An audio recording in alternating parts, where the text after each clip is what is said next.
हर इंसान के पास इल्म होता है, मगर ताकत सिर्फ इसके पास होती है जो इसे सही तरह इस्तेमाल करना जानता है। इस वीडियो के आखिर तक तुम जान जाओगे स्पेशलाइज्ड नॉलेज कहाँ से आए, इसे ताकत में कैसे बदला जाए और नेपोलियन हिल का सबसे हिडन फार्मूला। दुनिया के बड़े लोग सब कुछ खुद नहीं जानते थे, मगर वो जानते थे किससे सीखना है, किसको साथ रखना है और किस इल्म को इस्तेमाल करना है। इन्होंने इल्म जमा नहीं किया, इन्होंने मास्टरमाइंड बनाया। अकेला जहन महदूद होता है, मुश्तरका जहन लामहदूद।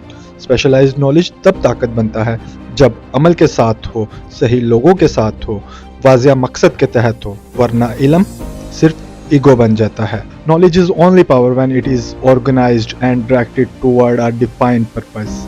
यानी इल्म, मकसद और अमल तकदीर की तब्दीली हैं। जरा सोचो, अगर आज तुमने एक महारत चुन ली, एक मिनटों ढूंढ लिया और एक सीमत पकड़ ली, तो 6 माह बाद तुम कहाँ होगे? और अगर नहीं तो अगले साल भी वही सवाल, वही जिंदगी।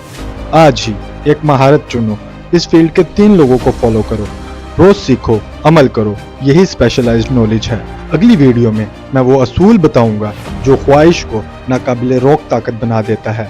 फॉलो करना मत भूलना, क्योंकि थिंक एंड ग्रो रिच सिर्फ किताब नहीं, एक मुकम्मल निज़ाम है।